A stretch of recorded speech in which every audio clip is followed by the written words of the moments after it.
Presidential Broadcast Service. Radyo Publiko ng Bagong Pilipinas para sa Bagong Pilipino. Naghahatid ng mahalagang balita at impormasyon na uugnay ng pamahalaan sa sambayanan. Tulay sa himpapawid ng serbisyo publiko. Radyo Pilipinas. Radyo Publiko. Ang boses ng Pangulo sa Iloilo. Radyo Pilipinas. 585 AM. Oras sa Radyo Pilipinas, 5:06 sa aga. Usapang agrikultura. Ang inyong source of daily agri-news. Talakayang siksik sa kaalaman, pati ay impormasyon mula sa pamahalaan pagpapayaman sa ating mga likas na yaman para mas mapaunlad pa ang isa sa mga patunahing kabuhayan sa ating bayan. Usapang agrikultura dito sa Radyo Pilipinas.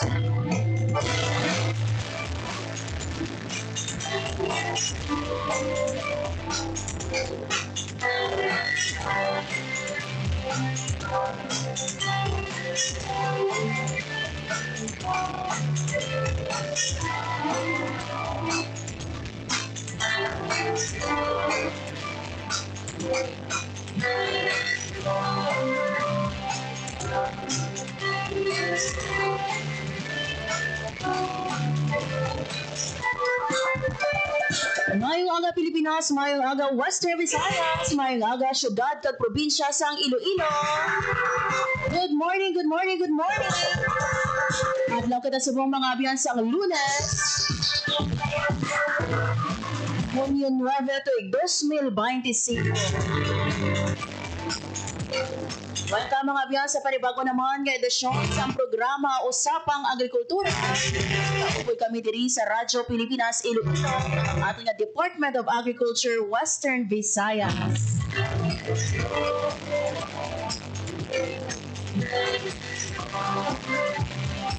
Mayong aga sa aton nga mga mangunguna, mangingisda sa mga nakatune in na sa bunga sa 585 AM. At syempre no, sa mga nagalantaw sa aton nga Facebook Live. Saka maayong aga sa inyong nga tanan.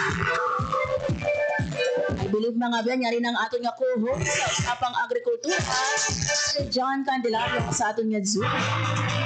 Sir John, good morning sa imo. Good morning, Ma'am Marian.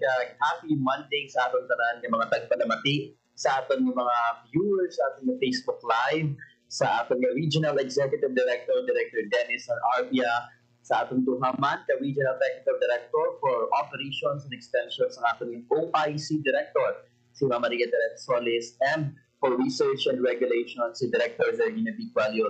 And of course, sa aton mga frontliners sa agrikultura, ang aton niya mga farmers, at mga fisher folks, maayong aga sa atong tanan. Yes, good morning Sir John. I believe si Sir John no, yara dira sa probinsya sang Aklan. Kamusta dira Sir John ang aton man nga weather?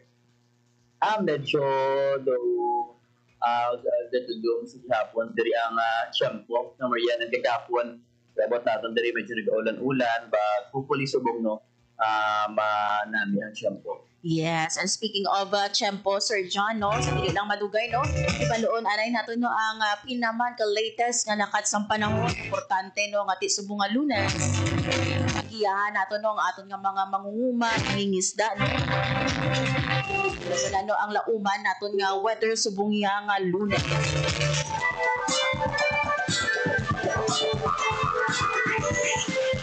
Trying no nga maka-connect no sa aton nga Pag-asa Iloilo no, but kung hindi naton sila manabot subong Sir John, ika naton sila sa dili lang mag. Uy, may ara na kita Sir John nga action ino si Ma'am Maria Luz Sarad no nga nagapamati subong according diri kay Ma'am Luz. Good morning. Ma'am Hantik Antike. Lagi ni always si Ma'am Luz. Maria Luz Sarad. Ay ma'am, good morning. Yon. Good morning no sa aton nga mga kautugan. Mga bahin sang probinsya sa Western Visayas.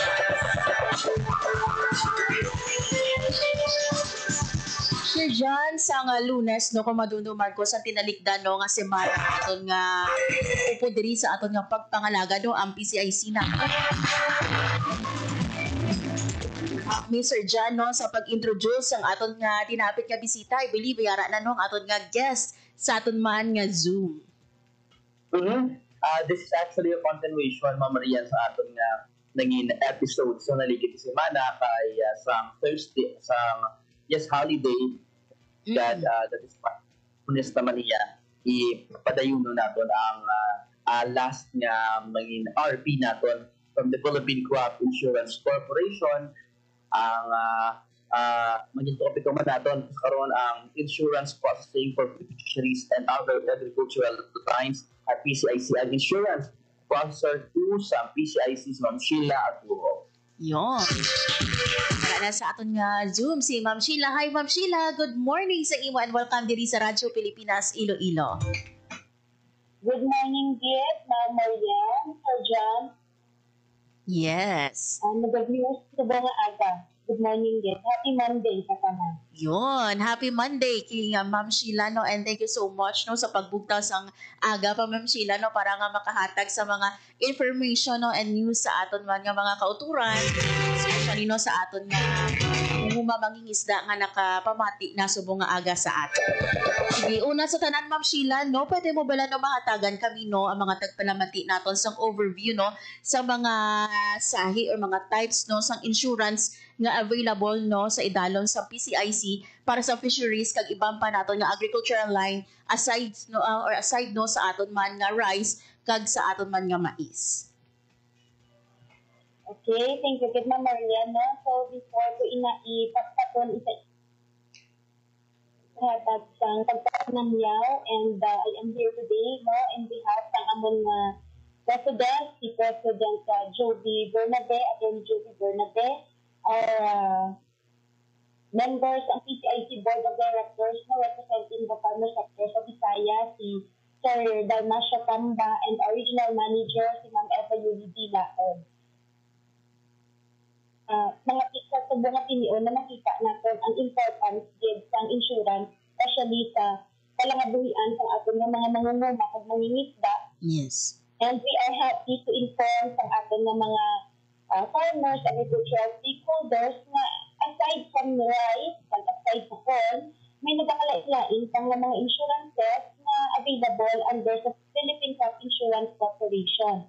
So, ari diri ang livestock mortality insurance para ini sa aton nga mga kasapatan, kaangay ang mga karbaw, baka, kanding, karnero, even sa aton poultry, no, sa aton nga mga quails and ducks, may ara kita ng insurance para dira sa nga inkaso kung may kita malatian o kung may aksidente, no, ang insured na livestock una, may ara siya ng indemnity na mabaton.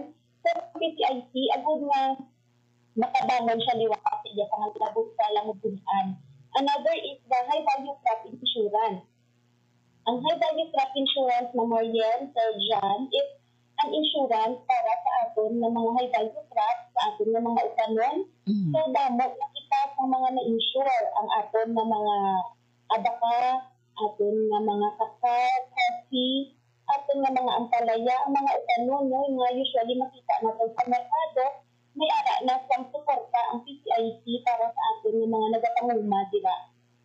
And now, gina-intensify ni PCIC ang aton na kampanya para sa insurance sa aton na sugarcane, no? Because ang aton na mga sugarcane farmers na pati ang gobyerno ang ilang aklamo for support, no? Sa ilang pagpanguma. So, we are intensifying sa aton na kampanya para sa ilang sugarcane insurance.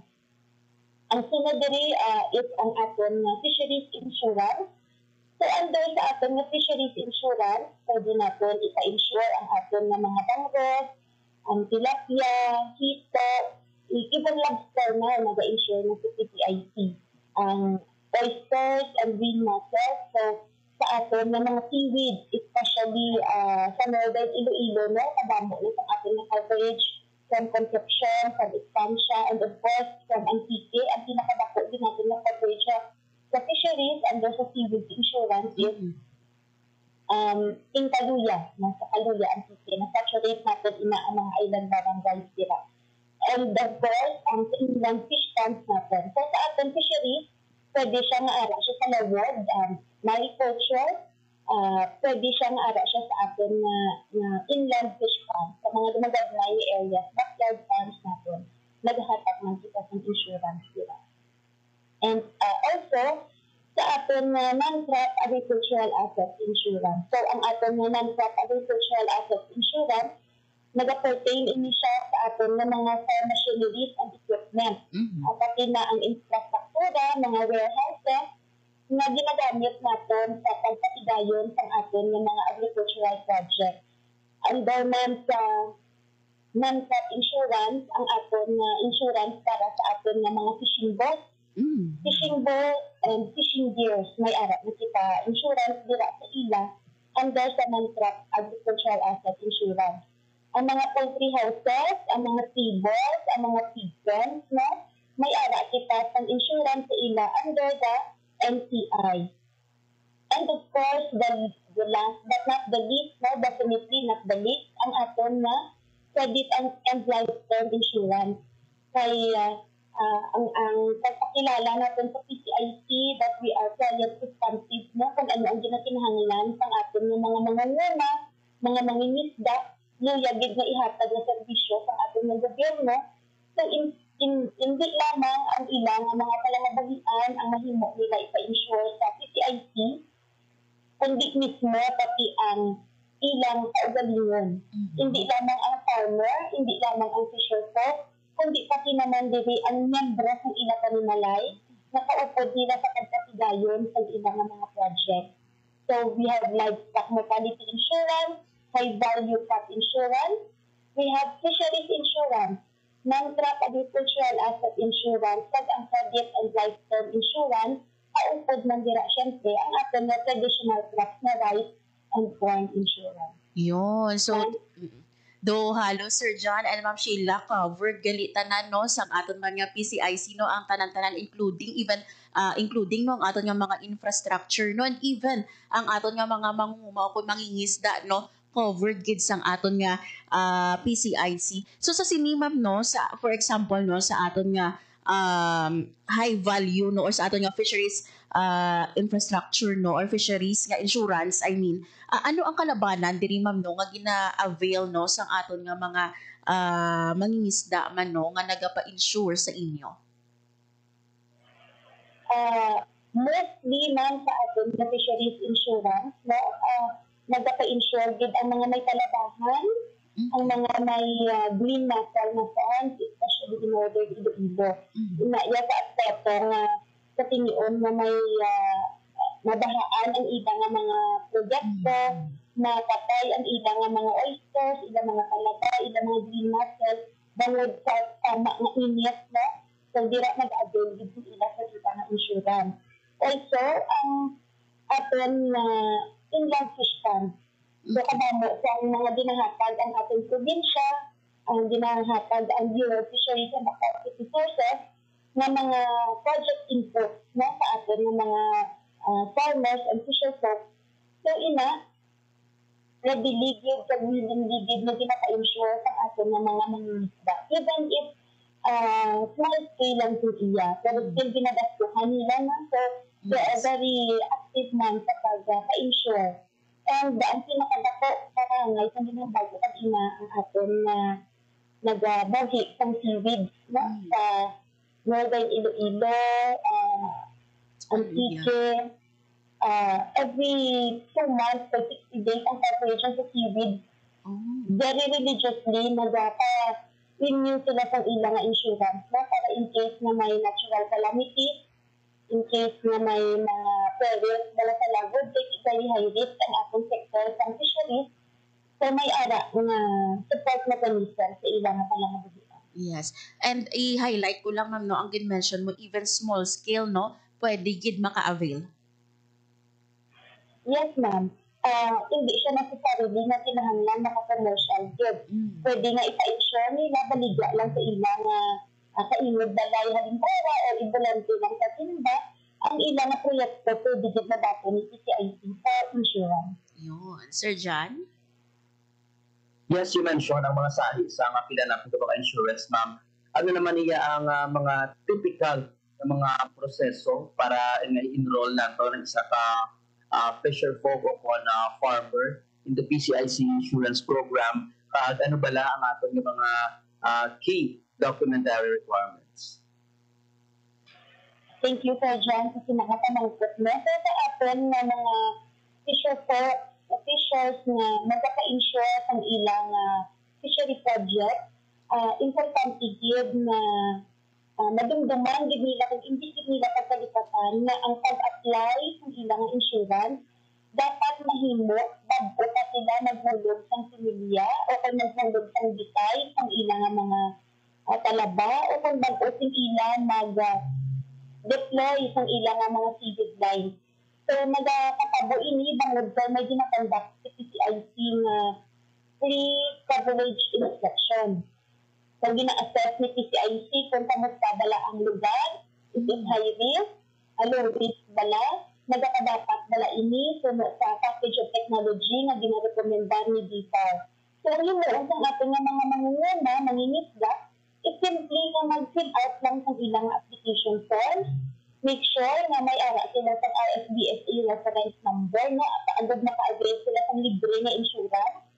Kung wala lang sila sa RSBSA na reference number, pero nalista sila sa fisheries registration sa DFAR, so maka-avail na sila sa nagkakareho sila ng servisyo just like sa RSBSA. Bangod kay ang fish eye nato nag-form part siya sa ating RSBSA master gift. Kinahanglan na ara ang ilang fisheries fund plan and budget.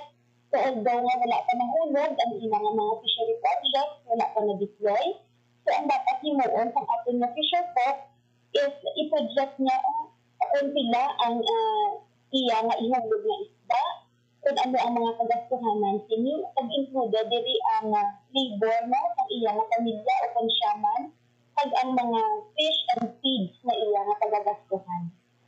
Also included ang fuel, kung halimbawa naka-fish cage siya, kaya nagkakadto pa siya sa tunga-tang lawag, so dapat i-include niya sa iyo fisheries fund plan and budget from stocking up to harvest ang tanan niya ng mga kagastuhanan.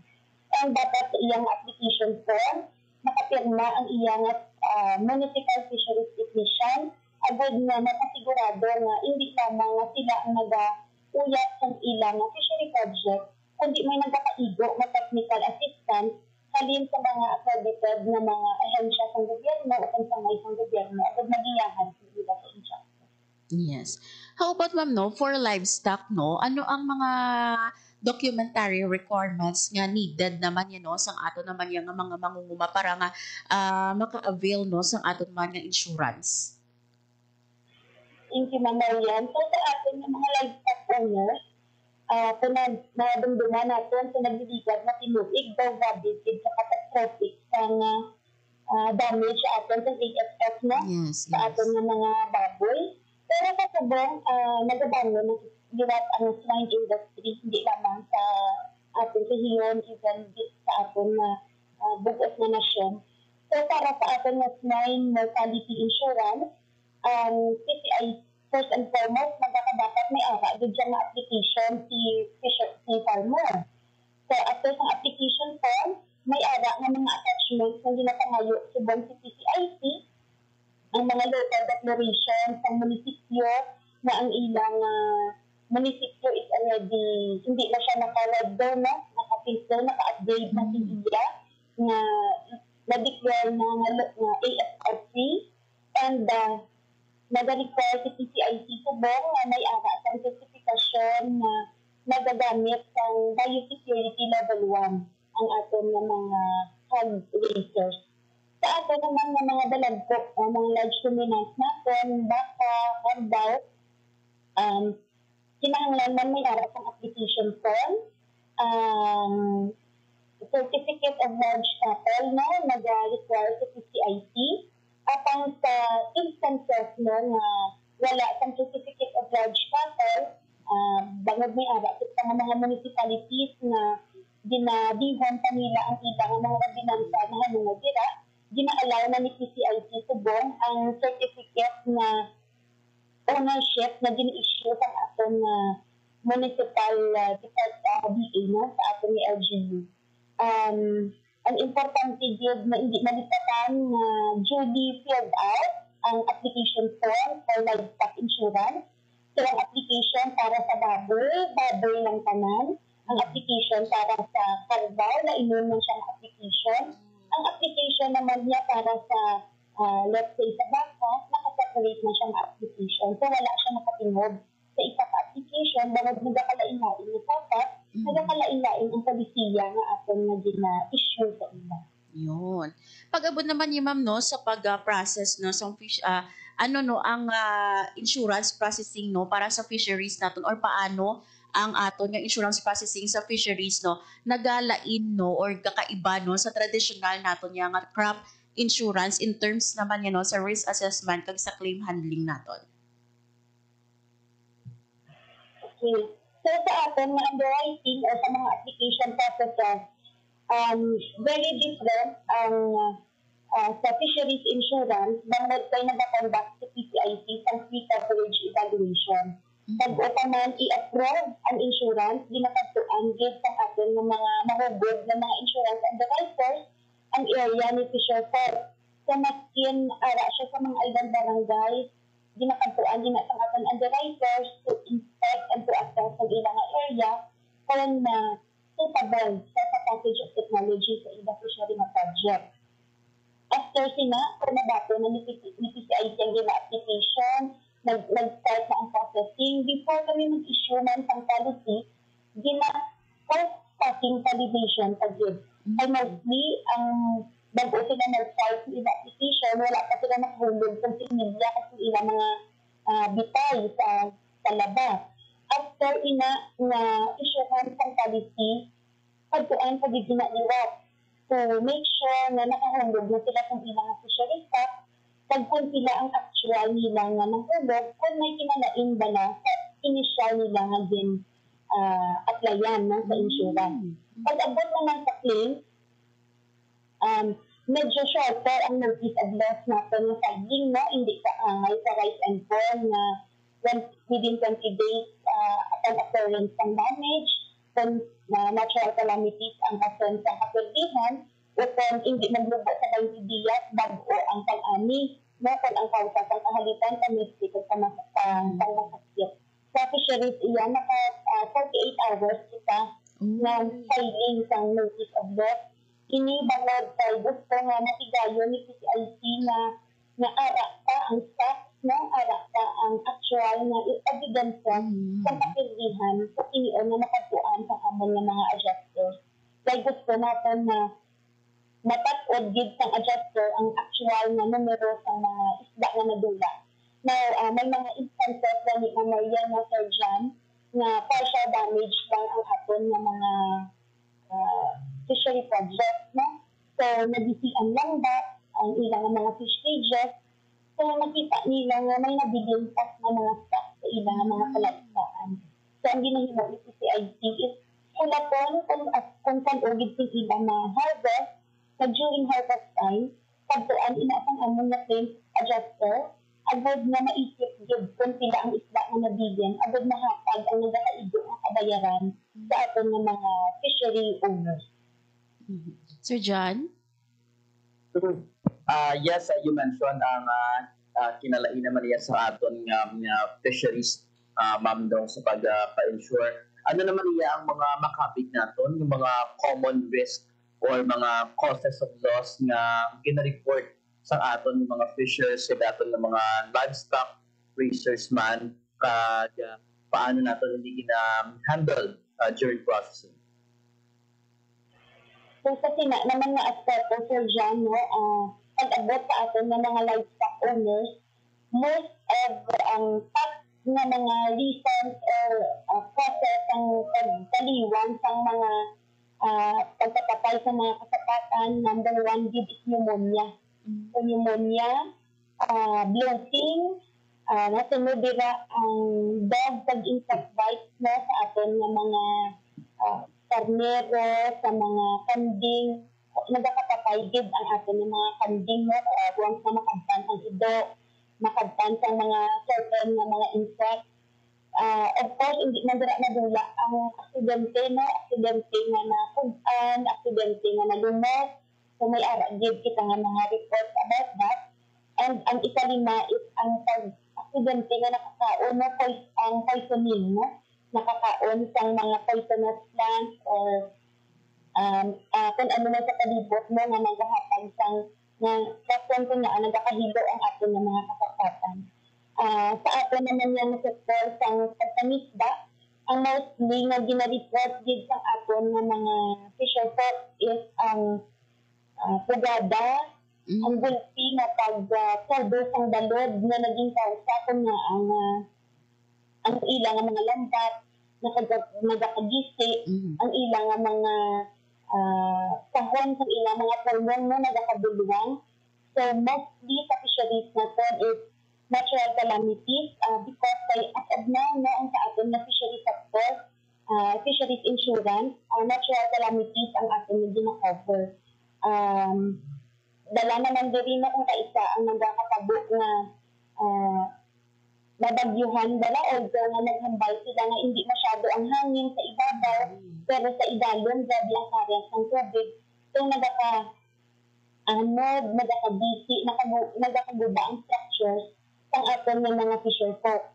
So sa aton nga fisheries insurance daan kay dyan, aside na ang isda, pwede natin ipa-insure, pwede na natin ipa-insure ang ilang mga fish cages mo, ang ilang mga fish pens.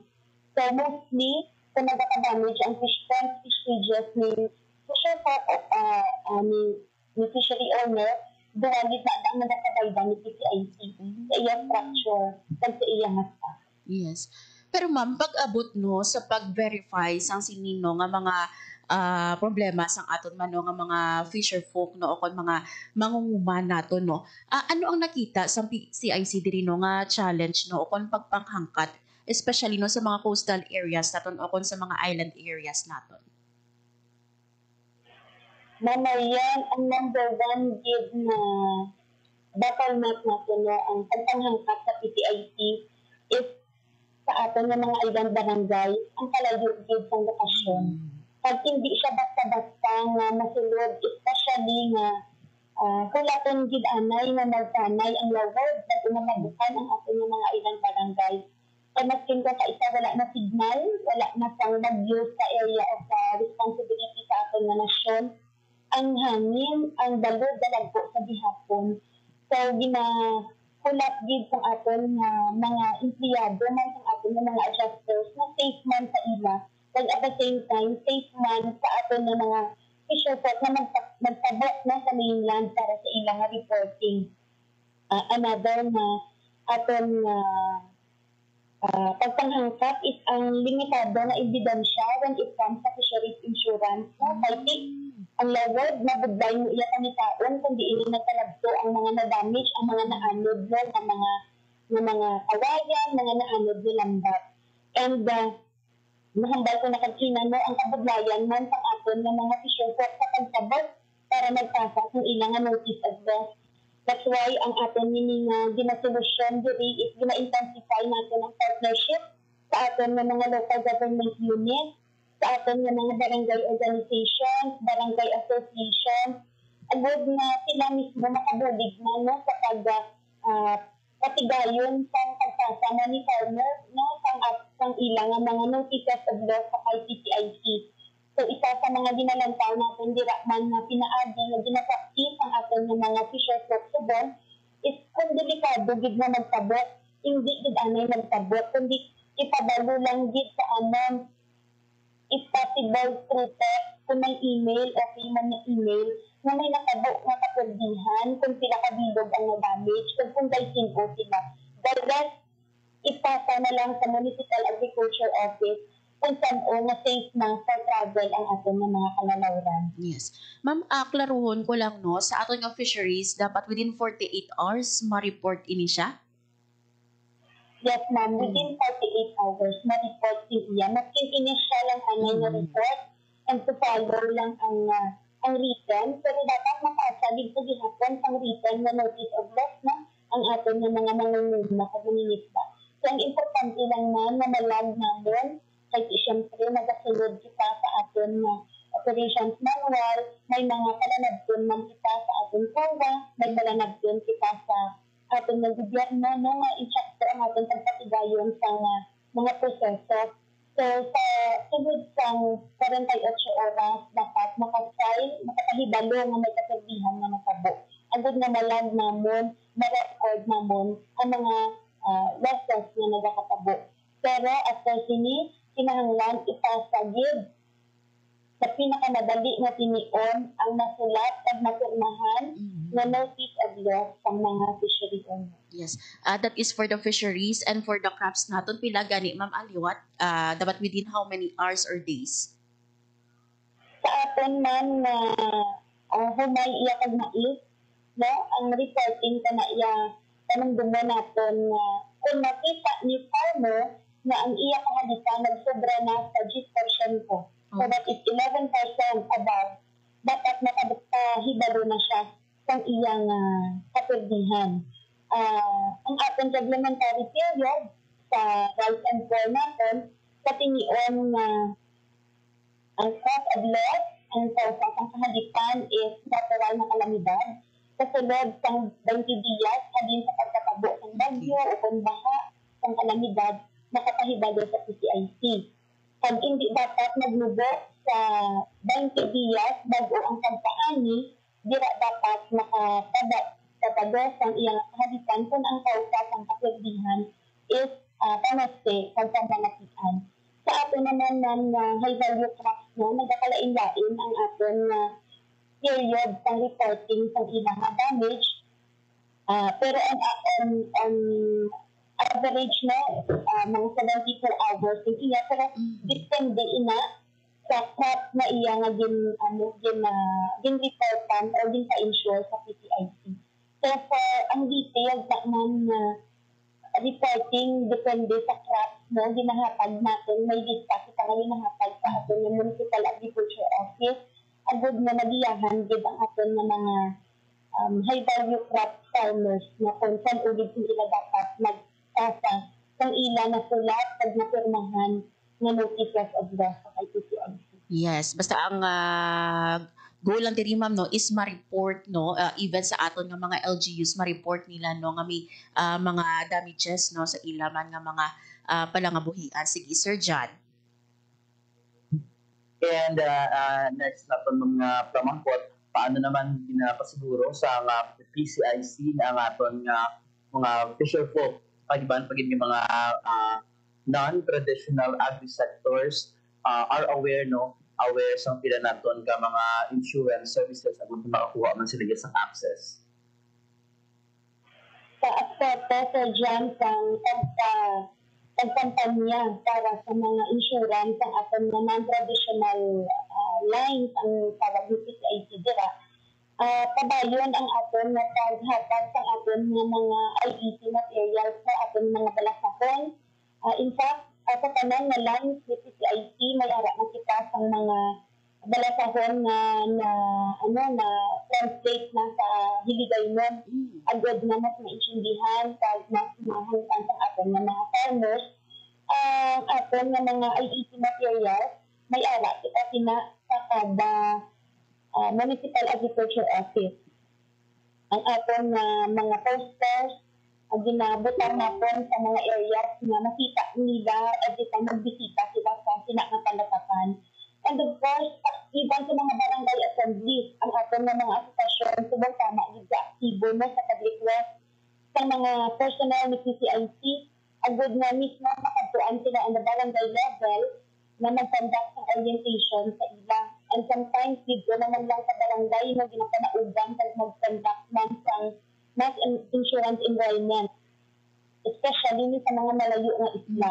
So, ang ating na mga staff nag-stay dito for 1 day or 2 days, depende na sa ginahingyot ng ating na mga asosasyon, agad na mahatag sa ila ang mga nagkakaido ang information na hanungod sa ibang tanga sa performance ang ibang tanga na klase ng insurance ni PCIC. Every farmers and fishers forum na wala gid nag-absent si PCIC. Pag nagpasalamat kami sa aton nga mga national government agencies, sa aton ng mga ibang nasangay sa ating gobyerno because they have actively invited PCIC since the previous years na kung may ginapanghatag sa mga proyekto, dapat ara din si PCIC bilang suporta ng mekanismo sa ilang na proyekto na ginahatag. And of course, man pasalamat sa sini na avenue sa sini na opportunity sa inyong mga radio programs, sa aton ng mga live programs, So, si Sir James, thanks for giving kami kay Sir James, for always giving platform sa IPCIC. Agad na alinto natin ang aton ng mga programa. Ang isa pagid sa avenue pang sabihin na kampanya natin ng aton ng mga insurance services is during sa time na may ara ng mga check distribution sa PCIC, So, ang check distributions usually, kung ang mga farmers natin nag-claim sa ilang kabayaran ng indemnity sa ilang humay o mais, dira mismo nag-orient kami na hindi lamang sa humay o mais na pwede ka pa-insure, ang inyong kasakatan pwede man maka-insure. So, ang munang hambal nila kung sa hampang kadalas ang mga kabataan sa una, Sir Mike, Sir John, Ma'am Marian, na bungkit urot, Yes. Kung ipa-insure mo ang isa, kung may chance naman lang na i-cover nimo ang tanan ng mga talangabuhian for you to be protected. So, ang naging na ang lulag ni PCIC na matabo sa atin ng mga farmers at fishers. Yes, and it is good to know, ma'am, siya, every forum, every chance, ginakuha gid sa aton nga PCIC, para ma-inform, ang aton nga mga tagpalamati. Iti abi nila sa rice and corn na kita, may ara sa mga insurance, sa mga high value crops, but even sila gali mismo, pwede makapa-insure even their infrastructure, pwede gid nila nga mapa-insure. Sige. Ma'am, she answer dyan, before kita magpadayon sa aton nga pag-istoryahanay man, especially sa paghibalo sa mga improvements na ginaubra sa PCIC naton, especially sa pag-streamline sa aton nga processes, kag ibang mga information, maga-take lang kita sa short break, and then magabalik kita diri sa Usapang Agrikultura. Mga biyan, magabalik sa Didang Madugay, kami diri sa Usapang Agrikultura. Time to celebrate kulturang Pinoy. Tradisyon, musika, sine, literatura, at iba pa. Anything and everything fun and Filipino. Ito ang Pinoy Kultura. Iba ang musikang Pilipino, or more popularly known as OPM. May OPM na makabago. May OPM na makaluma. Dal mo sana. May OPM na rock. May OPM na rap. Last night, it was the best. May OPM na mabagal.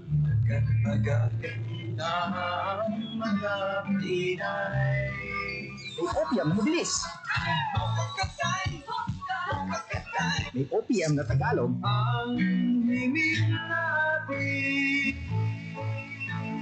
May OPM na English.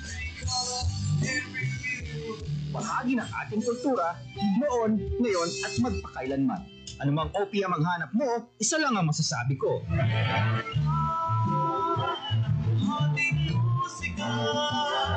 Yan ang Pinoy Kultura, because our culture is cool. Agapay nyo sa masaganang kinabukasan. Usapang Agrikultura dito sa Radyo Pilipinas.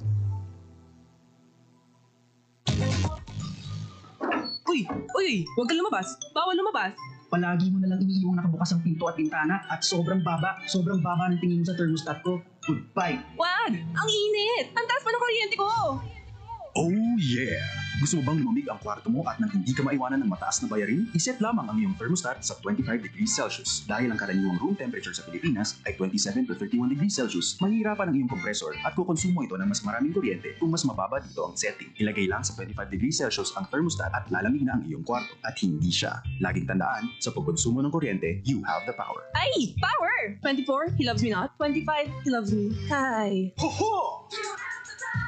Para sa karagdagang impormasyon at energy-saving tips, hanapin ang Department of Energy sa Facebook o bisitahin ang doe.gov.ph. This is a public service announcement by the Department of Energy in partnership with the Presidential Communications Office and Radyo Pilipinas. Oras sa Radyo Pilipinas, 5:45 sa aga. Radyo Pilipinas. Radyo Publiko. Radyo Pilipinas. Sa gihapon mga abyan, nagapamati kamo sa programa Usapang Agrikultura. Kaupod kami diri sa Radyo Pilipinas Iloilo, kagang ato nga Department of Agriculture Western Visayas. I believe no, nagapanumbalik man sa ato nga ato nung co-host Sir John Cadillac, aton manong kasubong nga luna. Sila aguhom no ang aton nga insurance kaso Sir 2 no sa PCI. Okay, Ma'am Shi and Sir John, no, magpadayon lang kita sa aton man nga pag-istoryahan. And diyan naton ma'am no ipalabot man sa aton nga mga tagpalamati no sa bahin sang aton nga PCIC no. Ano na ang mga improvements no nga ginubraman sang aton nga PCIC no para nga mas streamline naton no ang pag-process sang aton nga mga claims no sa high value crops, sa livestock lakip man no sa fishery based naton nga mga kliyente. So, kinanga ko sa Marian, no, ang PCIC nagpakilala sa iya kaugalingon bilang isa ka client responsive na institusyon ng ahensya sa gobyerno. So, nakita natin na nagkabudlayan sa atin ng mga mangunguna at mangingisda sa pagproseso ng ila application, pag-claim. That's why na sa kada probinsya, no, nagbutang kita sa PCIC Provincial Extension Officer. So may ara kita opisina sa Aklan, sa Antique, sa Capiz, may ara kita dito sa Iloilo, and of course sa Negros, until now may ara kita. And ang gimaras natin, damag sa ilapit lang man sa Iloilo, sa Juliman, kaupod sa Provincial Extension Office Iloilo. So dito, kung ano ang mga proseso na nagkakatabo dito sa Regional Office, may ara man sa among Provincial Extension Officer. Kung may ara sa Marketing and Sales Division dito sa region, sa amon na Provincial Extension Officers may ara man. Kung may ara sa Claims and Adjustment Division, very composed of claims adjusters dito sa aton na Regional Office, dito sa aton na mga Provincial Extension Officers may ara man. So kung ano ang servisyo na mahatag dito sa Regional Office, the same quality of service ano man ang mahatag natin sa aton na mga Provincial Extension Officers.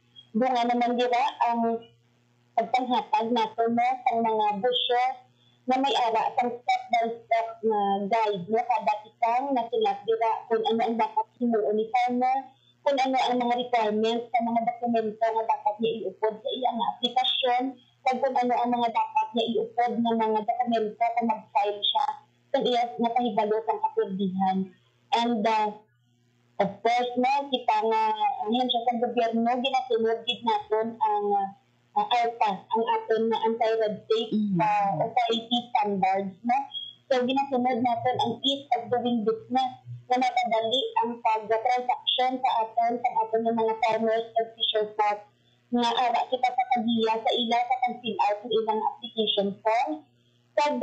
Mas pinadali no ang pag-fill out ng ating application forms sa buong bangod kay may iba naman lihok sa PCIC no kung ang talamnan sa una sa the case of rice and corn, kung ang talamnan na conduct na ang post-planting inspection kaya sila mga farms no instead of pagsulat ng tanan ng mga detalye sa farms mas limited na kung ibutang lamang ni farmer ang iyang farm ID na identified na nga daan sa sistema ni PCIC.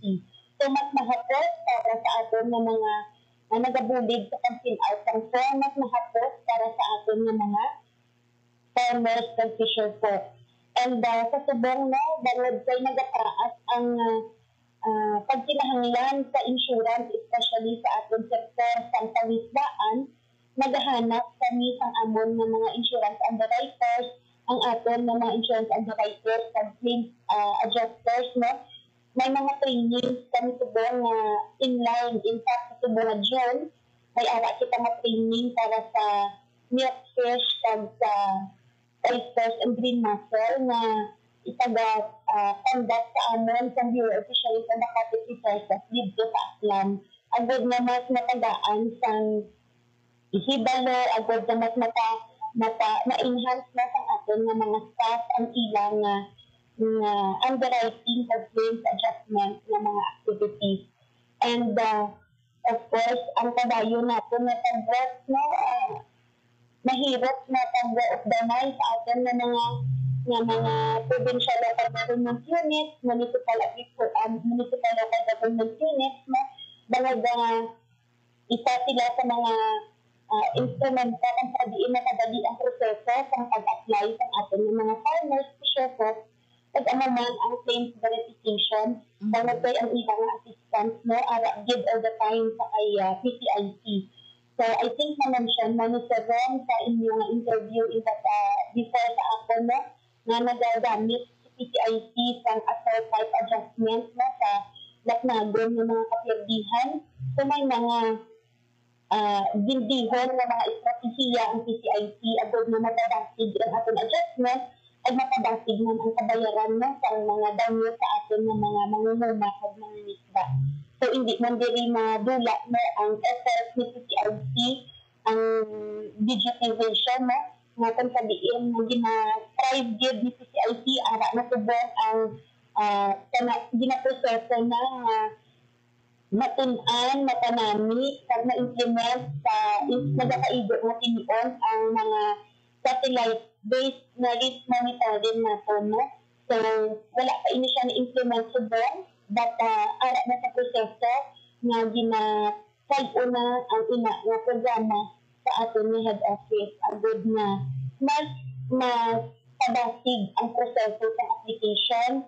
Pag hindi lamang sa application, kundi mas matabasig ang proseso sa pagbayad sa atin ng mga issue folks sa atin ng mga farmers. Yes. Ma'am, klaruhin ko lang, pwede sila makafile, no, sa atin ng mga field offices. So, pwede man sila tira makuha ang mga check nila or mga claims nila.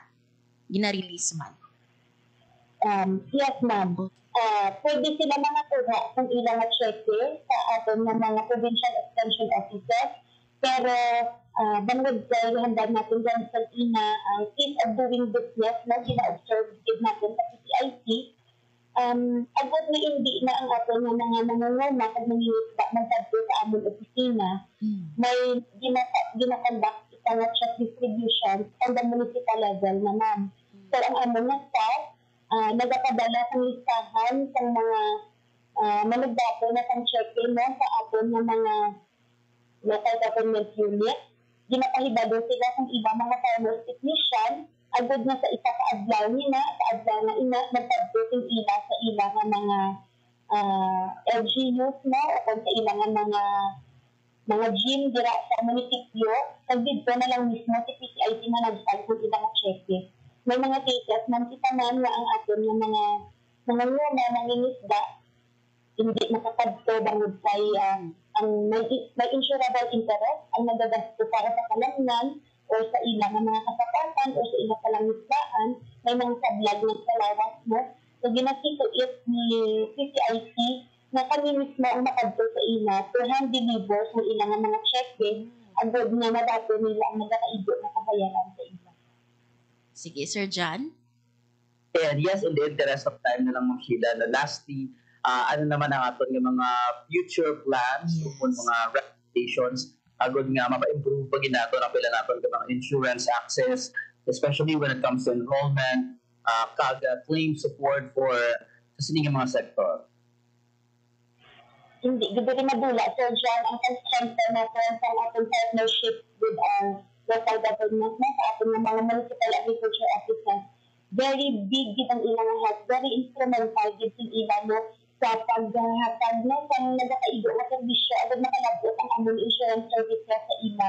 So, padayon ng ating na pag-strengthen sa ating partnership sa ila, padayon na ng among na pag-strengthen sa among na partnership sa inyo, no, nga nagkakapagid platform sa amon to promote ang insurance programs maskin sa mga liglib na barangay sa ating nga rehiyon. And of course, padayon din si PCIC nga magiging client responsive na kung may request halin sa ating mga asosasyon, halin sa ating mga barangay, halin sa ating mga kaislahanan, at tuan din ina ni PCIC. So even though na on process pa lang ang ating pag-digitize na ang mga efforts ni PCIC agad na mas matabasi gamit ang teknolohiya, still ang human touch ara gid ara sa gihapon ang pag-assistant ni PCIC, ara sa gihapon ang pagsapat sa palamang kutanon, ara gihapon ang pagsadto sa kandat sa diin ginapatawag sa nino sa aton nga mga mangunguna kag mangingisda. So it is an ongoing commitment sa John Mamorian to be there for our farmers, no? Whenever nga ipatawag kami ang gobyerno tagaan sa ibang ng serbisyo ng gobyerno na nagakaigo para sa iba. Yun. So, pasarig sang aton nga PCIC, no?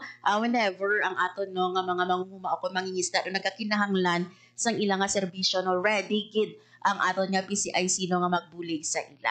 With this, Ma'am Sheila, no, madamo nga salamat once again no, sa time nga ginhatag mo diri no, sa amon sa Radyo Pilipinas. Iloilo basi mi ara ka mo announcement no, or mga ulihino nga mensahe sa aton man nga mga tagpanamati. Take this time, Ma'am She. So sa aton nga mga tagpanamati, sa aton viewers, hindi magtataka sa pag-fill out ng inyong application form. Ang aton nga gobyerno may ara sang programa para sa inyo nga maka-avail ka na sang libre na insurance basta listed kita sa FishR or RSBSA. Ang aton kapitalang kaangay sa ginhambal ni Regional Manager Eva Laod na sa first interview. Ang kapitalang gid ang aton nga mga farmers ug fisher folk ang ila kapisan, ang ila kasukod sa pag-fill out ng ila application form. Agad nga sa tinion nga may kaperdihan, hindi na wala na kita sa lisuan, kundi may ara sa kakuhaan sang mekanismo agad makaumpisa sa kalunas sa aton palangabuhian. Kay sunod-gani sa tagline ni PCIC no, nga ginapamaluhan sa among President, si Attorney Joey Bernabe, ang among Regional Managers, Ma'am Eva Yuri Laod, kag sa among members sa Board of Directors representing the farmer sector in the Visayas, si Sir Dalmasio Camba. Ang tagline ni PCIC, sa pagbangon sa kahirapan at gutom, sa insurance, sa tulong sa pagbangon. So thank you, Good Memorial, Sir John, and happy Monday sa ating. Yun. Happy Monday, Ma'am Sheila, no? And once again, thank you so much sa time and information nga ginhatag mo diri no, sa amon sa Radyo Pilipinas, and hopefully, hindi ining last time nga makaupod ka namon diri sa usapang agrikultura. Good morning, Ma'am Sheila, and have a blessed Monday sa imo.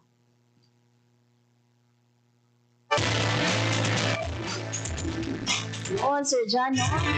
Manibagong Lunes, manibagong adlaw naman kita nga miara naman kita nakuha no, ng mga information no, from our PCIC Region 6. Yes, and madamo kiti salamat sa nangina guest naton sa nandigin semana up until subong Lunes nga adlaw nakatapo sang Philippine Crop Insurance Corporation sa Regional Manager sa PCIC, Ma'am Eva Yuri Laod, pag-tikman sa aton kag kay Ma'am Pauline Michon sa pag-facilitate man sa aton nga mga RPs for this episode. Yun. Thank you so much mga ma'am no, sa inyong agbugtaw aga pa no, kaupod kami diri sa usapang agrikultura. So John, wala lang kita no sa nabiling nga oras sa aton man nga pagpangalakad nga panong aton nga mga farmers and fisher folk. Nakuha no nga information, but sa mga kauturan nato no, pwede gid nila ma-replay no ang aton nga mga episodes no last week and even today no sa Facebook page ng Radyo Pilipinas Iloilo, and even sa aton mga Department of Agriculture Western Visayas. Gina-share man no sang aton partner agency. Ko pasalamatan sa liwat no si James no, good mention kay inana ni Mama She, no. Good morning kay Sir James nga nakatutok subong nga aga diri sa aton sa usapang agrikultura. Of course, thank you man sa akon mga katuwang technical sa studio, Sir Alan Defante, kag sa among transmitter, Sir Jones Hotahe. Mga kami na lang gid ang inyong inalagad. Ako si Morgan Grace Aranyata. Kag ako si John Candelario from DA Western Visayas. Kag ini ang usapang agrikultura. Hatid ay balita, impormasyon at sari-saring kaalaman tungkol sa sektor ng agrikultura sa ating bayan. Usapang Agrikultura kasama ang Department of Agriculture. Alamin ang mga hakbang ng administrasyon para mas mapaunlad pa ang iba't ibang industriya agrikultural at pakinggan ang mga proyektong handog sa mamamayan upang mapalago ang kanilang mga kabuhayan. Usapang Agrikultura, Lunes hanggang Biyernes, alas 5 ng umaga, dito lang sa Radyo Pilipinas. Ang inyong tulay sa himpapawid ng serbisyo publiko, ang Presidential Broadcast Service, Radyo Pilipinas, Radyo Publiko. Radyo Pilipinas. Pilipinas. Radyo Publiko. Kinilala ng pang-international at prestigyosong Asia Pacific Broadcasting Plus Awards 2025 para sa kategorya ng Government Streaming. Ito ay dahil sa epektibo nitong pagsasanib ng mga tradisyonal na media tulad ng telebisyon, radyo at print para masabayan ang mabilis na pag-inog ng mundo ng digital at social media tungo sa mas epektibong paghahatid ng mahahalaga at napapanahong mga impormasyon sa mamamayang Pilipino. Kinilala rin ang Radyo Pilipinas dahil sa patuloy na pag-akyat ng rating. Ngayon ay matatag sa pang-4 na pwesto sa Mega Manila ayon sa pinakahuling Nielsen Radio Audience Measurement Survey. At sa social media, nakamit ang mahigit 2,000% pagtaas ng bilang ng mga sumusubaybay sa Radyo Pilipinas page sa unang bahagi ng 2025. Patunay ito na ang inyong Radyo Pilipinas Radyo Publiko ay tunay na kaagapay ng inyong pamahalaan sa paghahatid ng serbisyo sa mga mamamayang Pilipino. Mula sa aming lahat, sa ngalan ng inyong pamunuan at mga kawani ng Presidential Broadcast Service, kasama ang inyong mga himpilan ng Radyo Pilipinas sa buong kapuluan. Maraming salamat po sa inyong lahat, sa inyong pagtangkilik at pagkilala. Radyo Pilipinas. Radyo Publiko.